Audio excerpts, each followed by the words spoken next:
Okay, YouTube, this is Cajun Foghorn here. I'm going to show you what I did. This is my gauge cluster. This is the back of my gauge cluster for my 55 Chevy. And I had an amp gauge in there, and I'm converting to a voltmeter without having to spend. I spent 10 bucks. So I'm going to show you what I did. It looks kind of funny from the back, but once you see the way I did it, you'll realize I'm going to cut this off right here. I use this as the back of the $10 voltmeter that I got from Amazon, and I rearranged it to fit in this this thing here. So let me take that off and show you real quick, and then you can see the way I did it. Okay, as you can see, this is the guts of the voltmeter I bought from Amazon for $10. The problem was I needed to figure out a way to mount it to this plate here. The old technology just had a bunch of pieces of brass and stuff. Anyway, I had to cut into this and I had to modify it, but I needed a way to be able to mount it. So I decided to use the back of the new gauge as a mounting plate. So let me show you what I had to do. So I'm reverse engineering right here. So hang on.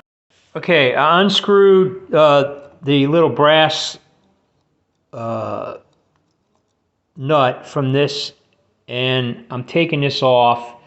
And there's a couple of things I had to do. You don't see the needle on there because it's so delicate. I just removed it, but it'll fit on that point right there.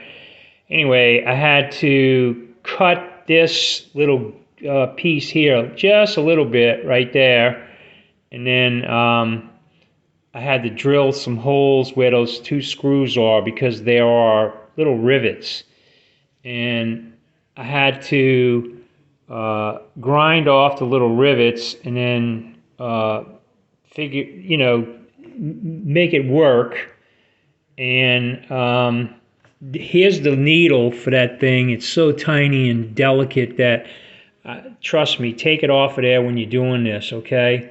Because it's extremely delicate, and I didn't want to break it. So anyway, I'm gonna end up putting that back on, and I'm gonna super glue it.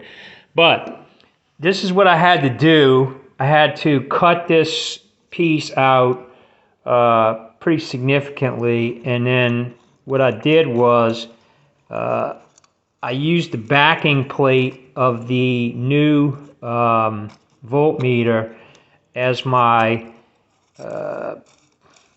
platform, if you will, to make this thing fit.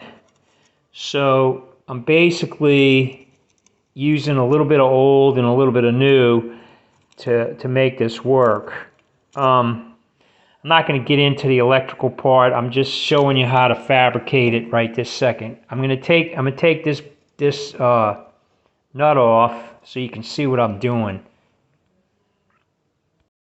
Okay, so here's the backing plate for the brand new voltmeter that I took apart, and I flipped it over, and then through a lot of trial and error I kept moving it around to make sure it's going to fit correctly. And I used this little rotary tool, one of these things. You get them from Harbor Freight for 10 bucks. It comes with a whole bunch of attachments as well. So anyway, I had to cut this out to fit, and I needed some way to be able to mount this thing to here, and I came upon the idea of using this thing here, and then using nuts on both sides to mount it.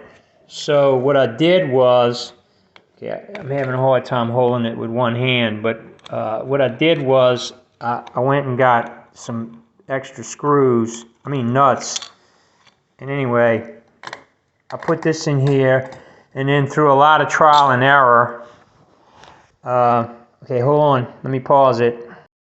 Okay, as I said, through a lot of trial and error and moving it around and putting it in and out of the cluster, I was able to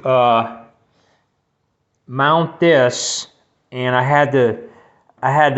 used the holes in the original voltmeter gauge housing, but they were too far over, so I had to move them and drill them a little bit over, and by also using the nuts on both sides for height dimensions, I was able to get it to where it fits pretty good.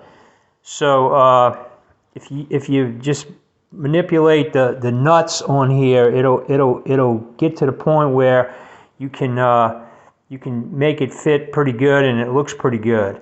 So that's how I did it.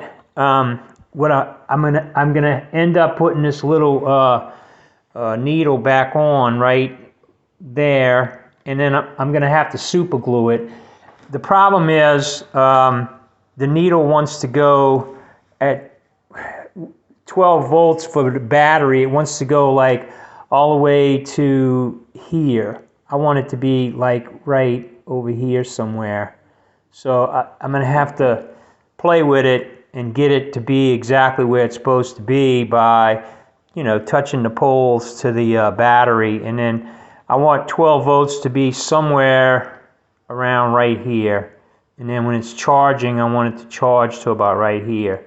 So this should be somewhere in the neighborhood of 12. This should be somewhere in the neighborhood of 14.